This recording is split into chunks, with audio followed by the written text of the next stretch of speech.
Yo, what is up guys, and welcome to another episode on the channel. Today we're gonna be going out to test a couple skis that we just did some work on. The weather's been really bad lately. Obviously there's a hurricane out in the Gulf where we're at, so we've been getting these little windows of clear and then hurricane winds when it comes through. So we got kind of a clear spot right now, so we're gonna take a Stage 2 RXT and a GP that we've done some work on out to see what kind of numbers they're gonna hit. Hopefully the water's not bad where we could actually get some numbers out of them. And then we're gonna hop right into the video. We got a GTX 215 back there that is low on compression on one cylinder. So we're gonna go ahead and pull the motor out of that thing, figure out what's going on inside, and give the diagnosis to my customer. And then yeah, just might pick up the motor for the turbo Seadoo today. So if that's happening, I'll definitely take the camera with me and film that process. So just gonna hop in the video guys and get to work.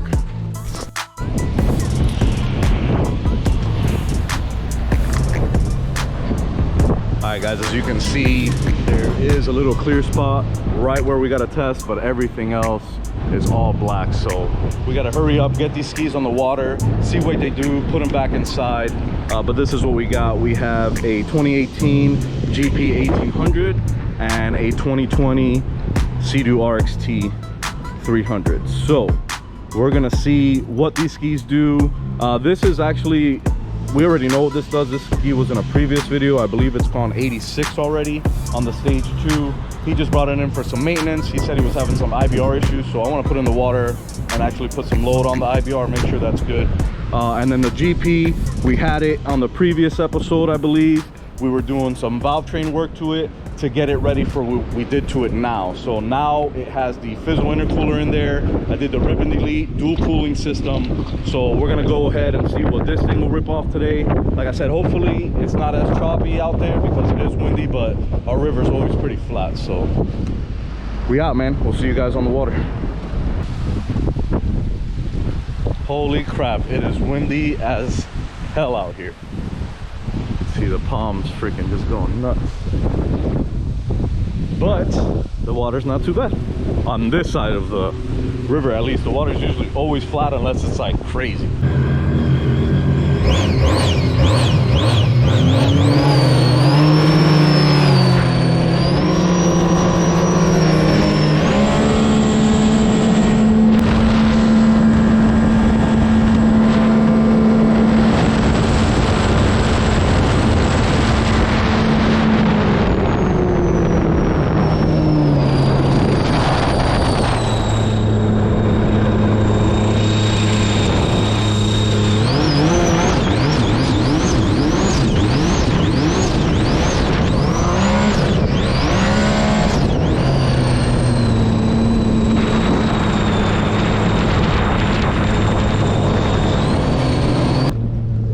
So we're gonna do a little run.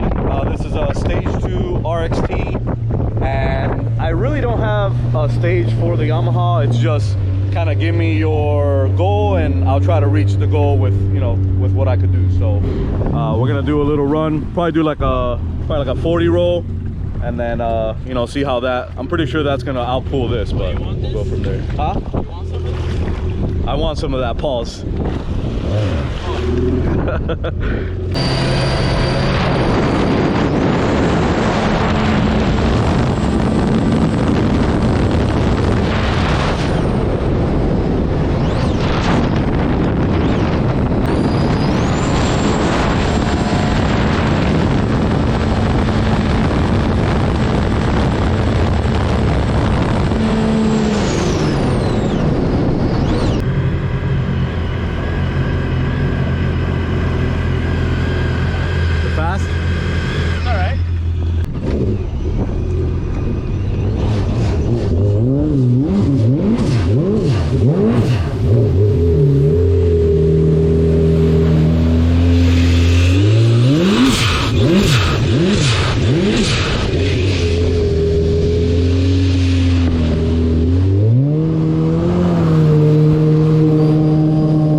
Hi guys, so we made it back to the shop just in time. It's been pouring in. Holy crap.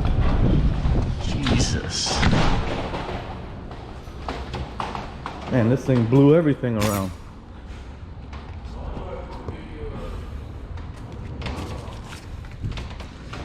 All right. Whew. All right, finally made it back to the shop. Both skis are in. This one went 86. That one touched 87. But you just can't beat the acceleration out of a Yamaha. It definitely leaves the Seadoo in the dust. So if you're looking for only a speed ski, Yamaha is the way to go. So yeah, we got good news. The machine shop finished the motor, so we're gonna leave here and go pick that up. I'm gonna show you guys around the shop over there a little bit, and then come back and I'm gonna start putting that thing together. All right guys, we just made it to Florida Auto Performance and Machine, also known as FAP, if you're in the know. So these are the guys that do all my machine work, do the block, the head, you know, put my stuff where I need it to be so I can assemble it and put it in the ski. What up? What up, yo? How'd it look? It's good. It's all fixed up, man. Woo! Ready for you to put it together, cause some more havoc. So that little nick that was there came out, so we're gonna be good on that. And go make more jam. Mm-hmm. Yep. Your piston's all correct, ready to rock and roll. What are you doing, dude? What's up? What's up? Go break some more valves. Yeah, let's go break more valves. Sounds good. So who do I pay in this joint? Pay G. That's G? fine. Alright. Ooh, strip of money. Alright, we're gonna go back to the shop, get this motor built, and get the Seadoo back up and go. Alright guys, finally made it back to the shop. We are about to assemble the motor for the Seadoo. So you can see I got it on the stand ready to go. I just want to give a shout out to Fat Man. You guys did an awesome job on this. Everything looks super nice, super proper. If you guys are anywhere in our area, Fort Myers, Naples, you know, 239 area code, look up FAP, Florida Auto Performance. They do awesome work, man, and you know, they definitely deserve as much business as I could try to send them, you know, off of this stuff. So they did an awesome job, like I said. So we're assembling that. I already got the oil squirters in here, but I was having some issue with the socket. It was falling out of the socket that holds the socket thing on a jigger. So as we say, Angel is atacándolo.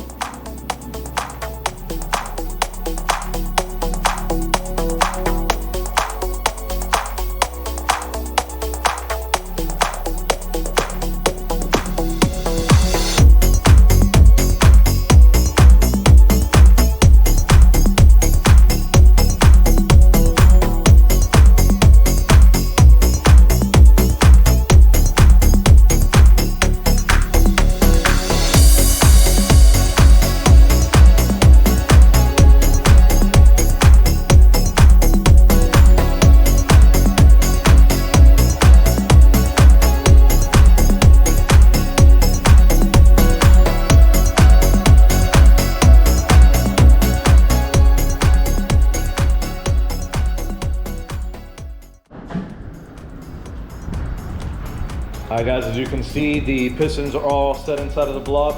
I'm gonna go ahead and flip the block over, put in the new bearings on the block itself and on the rods. Go grab my crank, drop that in, and you guys will just keep going with the process.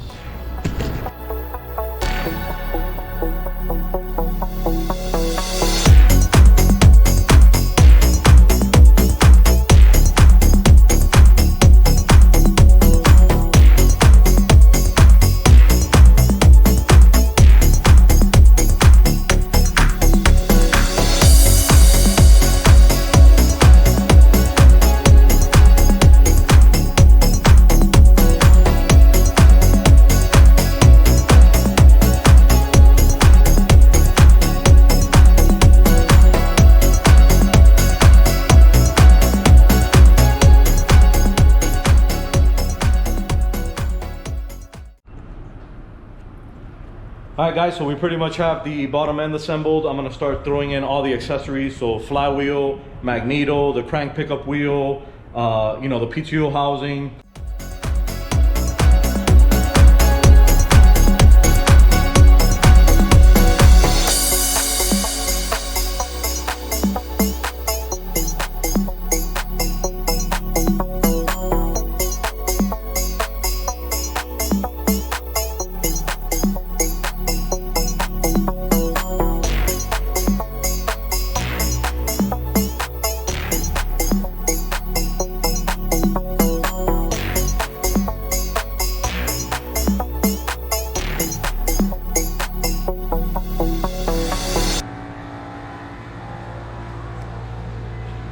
All right, guys, as you see, we have the engine in the sky. It's ready to go. Everything is absolutely torqued up and tightened up, lubed up, siliconed up. It's up.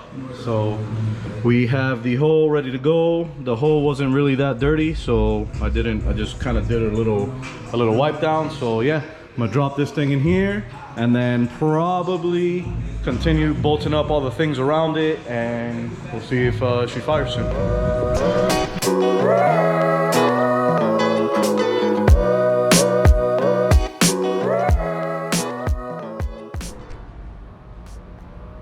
All right, guys, we're back. It is the following morning. I'm here a little early just because I want to get this thing done before I have to obviously start working on my customer skis. So here a little early. Only thing I got to do today is, like I said, put on these intercooler pipes, throw some oil in it, prime the motor, start it up. Should be good to go. So I'm going to keep on grinding, get this thing done so I could start working on other skis.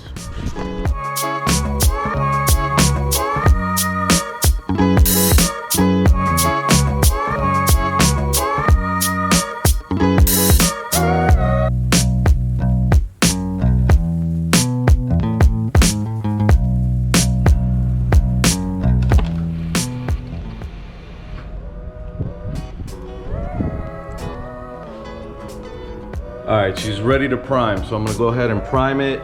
This will just get all the fluids, kind of move it inside the engine before we actually do the initial startup. So I'm gonna do that for a few seconds, throw some spark plugs in there, and hopefully we get some fire out of it.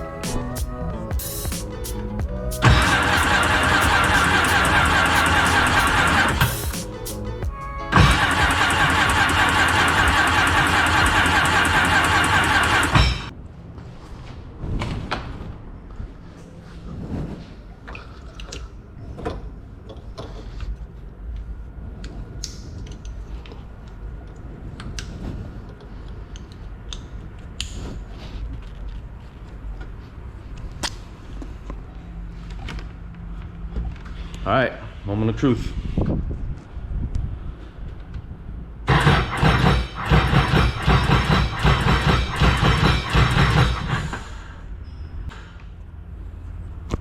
All right, gotta figure out why it's not starting now. Probably something stupid. All right, it's been a few days, or like a week, since the last video of why this thing wasn't starting. So it turns out you're not supposed to leave your injectors wide open for 2 weeks. I've never had an issue, but I had an issue this time, and all 3 injectors were stuck closed. So I went ahead and bought new injectors, threw them in, and now you guys can hear it start after I find the key.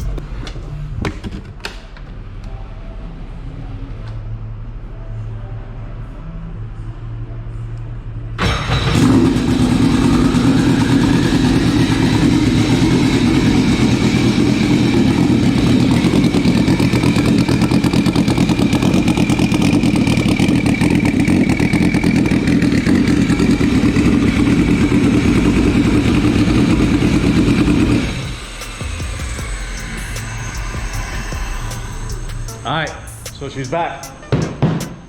I'm gonna go ahead and button up the rest of the IBR system, the reverse gate, the seat bracket, and then basically we're gonna put it on the water tomorrow, take it out, see how it does, and then I possibly have a buyer for it, so it's gonna go bye-byes. But whatever comes after this is probably gonna be good. So make sure you guys, man, if you can, hit the subscribe button, hit the like button, share the videos, you know, leave a comment for me. That's only gonna help the channel grow and, you know, get exposed a lot more if you guys do those things for me. That way, you know, I could keep on bringing you some fresh fire. So we'll see you guys on the next video, man. I hope you guys enjoyed. Later.